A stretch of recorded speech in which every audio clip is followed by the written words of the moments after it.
Assalamualaikum warahmatullahi wabarakatuh. Waalaikumsalam warahmatullahi wabarakatuh. Apa kabar adik-adik hari ini? Baik. Ada yang tidak hadir? Tidak. Baik. Jadi sebelum kita belajar pada pagi hari ini, mari kita berdoa kepada Allah Subhanahu wa taala. Berdoa dimulai.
Hari ini kita belajar tentang coding dan kecerdasan artifisial.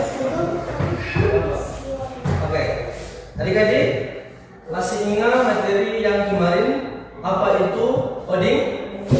Nah, kode untuk perintah.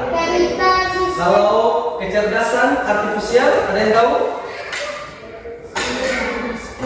Kecerdasan artifisial seperti yang kita kenal dengan nama AI. Ya.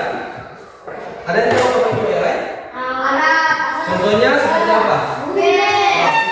Itu adalah contoh dari AI. Nah, sekarang kita akan belajar tentang berpikir komputasional. Tujuan pembelajaran yakni peserta didik dapat memahami konsep berpikir komputasional. Peserta didik dapat memahami konsep berpikir komputasional. Kemudian yang kedua, peserta didik dapat mengenali prinsip-prinsip konsep berpikir komputasional. Nah, nanti adik-adik akan mendapat kira-kira apa itu berpikir komputasional. Kemudian peserta didik dapat mengenali prinsip-prinsip ya di dalam berpikir komputasional itu ada prinsip-prinsipnya ya. Nah, sebentar kita akan belajar tentang apa sih itu berpikir komputasional. Jadi lihat di depan, nanti Pak Guru tampilkan.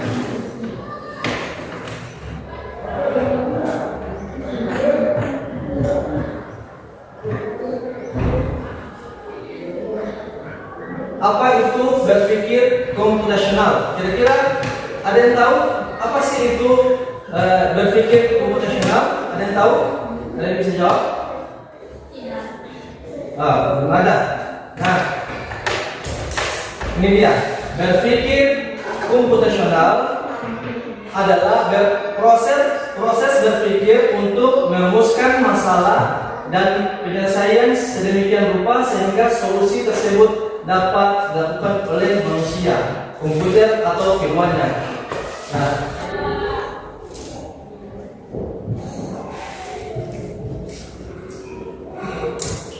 ini mengapa perlu berpikir komputasional? Yakni menyelesaikan masalah secara sistematis. Kemudian yang kedua, mengembangkan cara berpikir logis dan terstruktur. Ketiga, meningkatkan keterampilan abad 21. Yang keempat, dapat diterapkan dalam berbagai bidang pendidikan, bisnis dan teknologi. Nah, ini dekomposisi, memecahkan masalah kompleks menjadi bagian-bagian kecil. Hal ini merupakan pemikiran yang digunakan programmer saat membuat program. Contoh dari komposisi dalam kehidupan sehari-hari, yakni membersihkan rumah. Kira-kira siapa yang sudah pernah bakal bersih rumah di sini? Pasti kalau gue rasa sama sudah pernah bakal bersih rumah. Nah, sini ada menyapu dan mengepel lantai. Karena kan?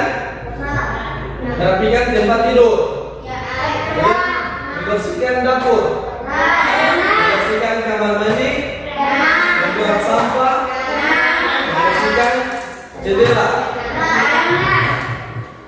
Ini dengan mencatatkan pekerjaan terasa lebih ringan dan bisa dibagi di anggota keluarga. Jadi supaya ini semua mau cepat bersih, ajar saya bersih ini supaya cepat selesai.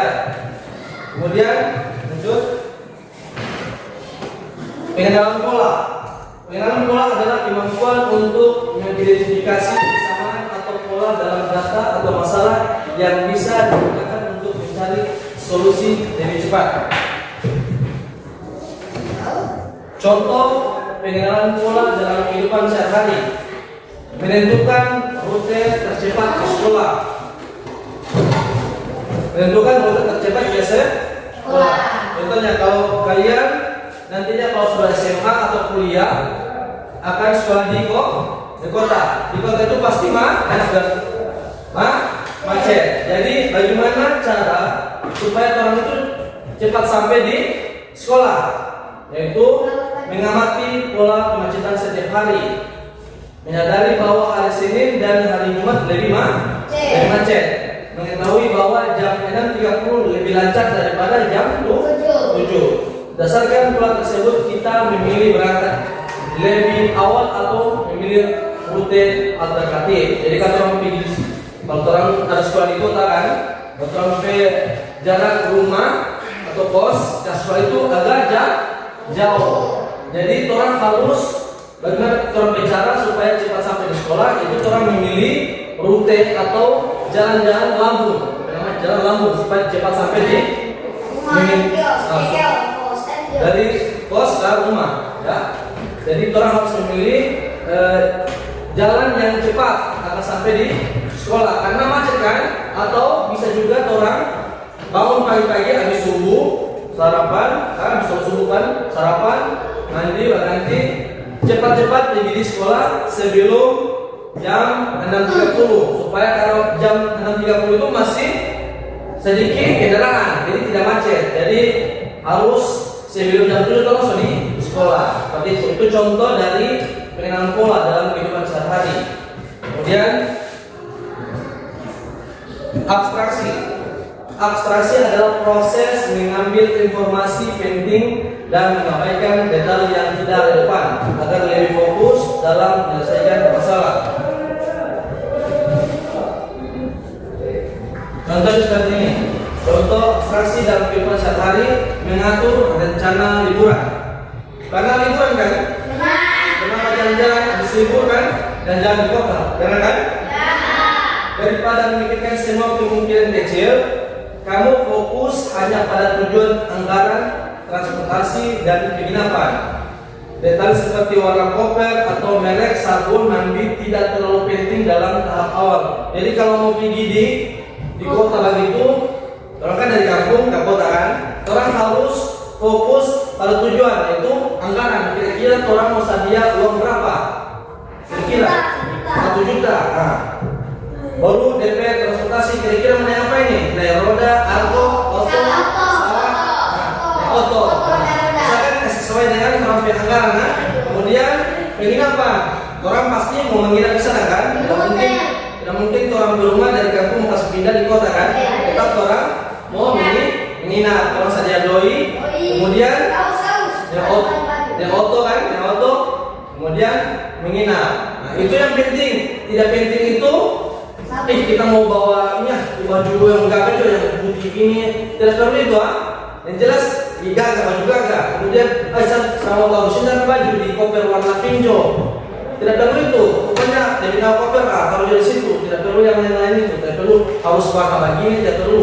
Orang fokus pada DP anggaran, DP transportasi dengan penginapan supaya turun libur terasa gagah. Kemudian berpikir algoritma, sebuah kemampuan merancang dan memahami instruksi berupa langkah-langkah untuk menyelesaikan sebuah masalah. Contoh berpikir algoritma dalam kehidupan sehari-hari itu membuat teh manis ya. Dengan langkah-langkah apa? Pertama, air. Panaskan air kan? Tidak mungkin langsung meminum kan? Nanti ada yang meminum. Pertama kan harus kasih panas air. Kemudian masukkan teh ke dalam gelas ya. Teh taruh dalam gelas. Kemudian tuangkan air panas ke gelas. Kemudian apa? Tunggu beberapa menit hingga teh larut. Tambahkan gula. Aduk. Siap. Habis itu orang mau minum. Buah kan? Teh manis kan ini. Sampai sudah kan minum teh manis ini? Karena bikin sendiri kan? Ini kan? Nah, itu contoh dari apa? Algoritma. Orang urutkan. Tidak perlu pakai yang lain-lain ya. Taruh sabun di dalam teh, nanti perlu itu lah. Sesuai nih kalau pakai sabun di dalam teh mati. Nah, itu. Oke, kesimpulan. Ini kesimpulan kan? Dekomposisi. Dari pengertian singkatnya, pengertian singkat, dekomposisi artinya memecahkan masalah besar.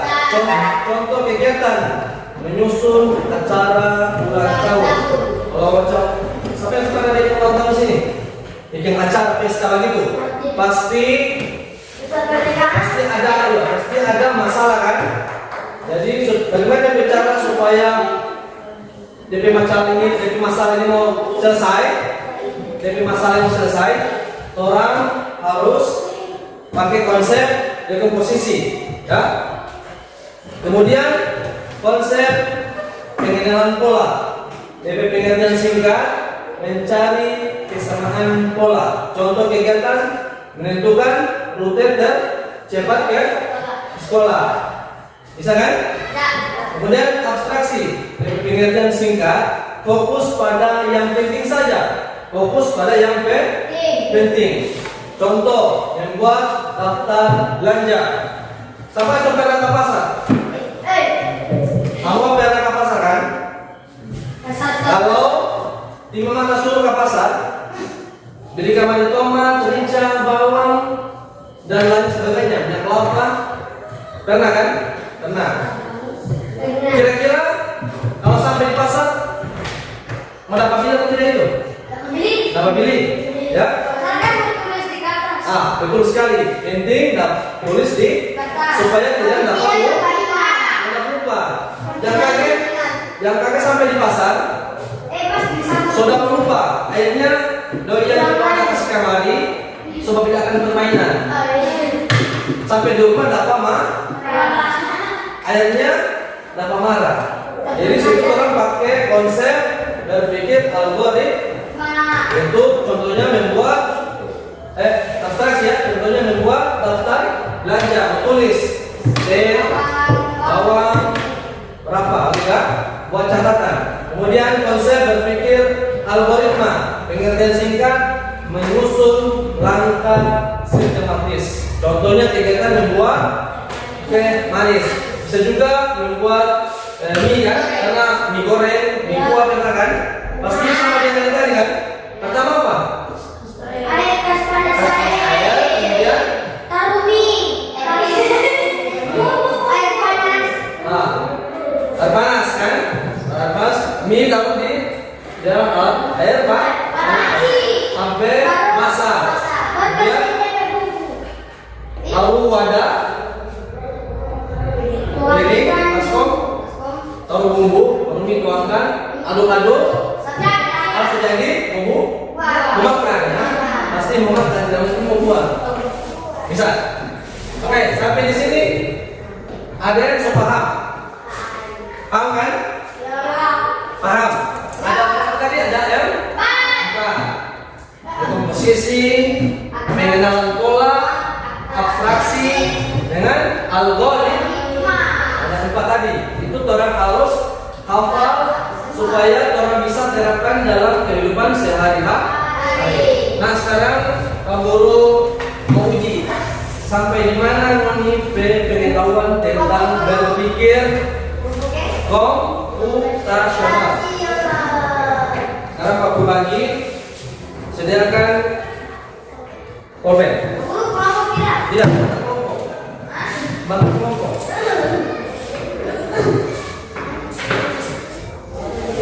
Ini tidak boleh batu setuju, tidak boleh kerjasama. Ini kerja masing-masing.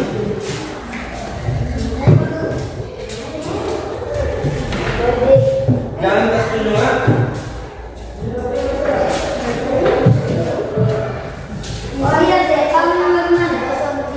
Silakan. Contoh yang di sini. Contoh. Ini contoh ini. Kita isikan. Contoh ini. Ini kuning kan? 2. 1. Ini merah kan? 1. Hijau? 3. Biru? Silakan. Oke. Contoh seperti ini ya. Ini kan kuning. Kuning angka berapa? Kuning angka berapa? 2. Saya yang mengerti. Isi sini ya. Sini ini kan ini contoh ini. Di sini contoh. Terus sini. Kuning. Lihat di sini fokus di sini. Kuning dia angka berapa? 2. Terus sini 2. Lihat kan?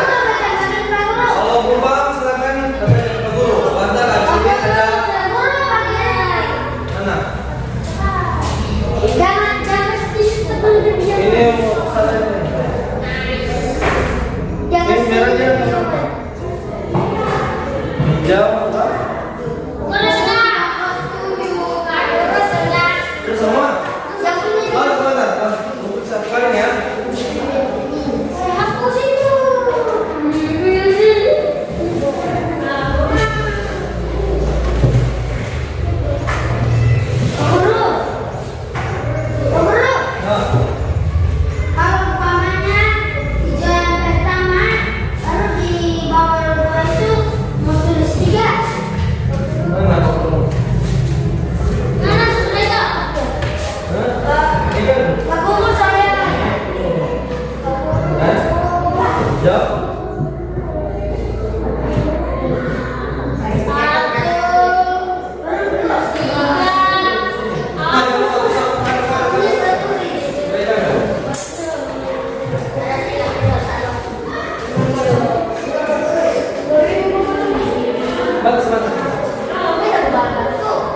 Terus ini Pak Guru bagi kelompok.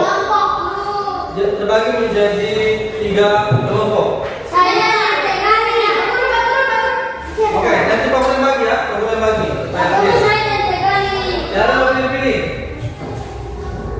Kelompok 1 Gali, Padilla, Ida,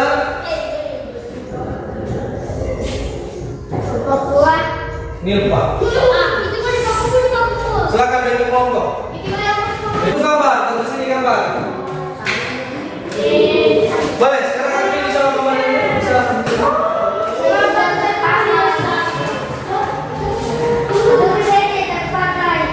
Ini sama-sama.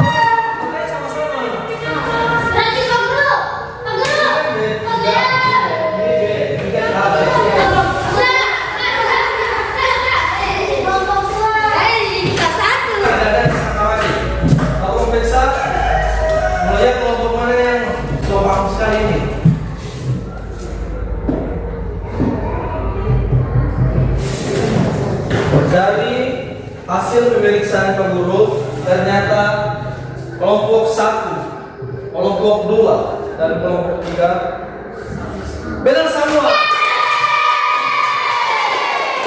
Semua so paham. Semua paham bagaimana cara berpikir komputasional.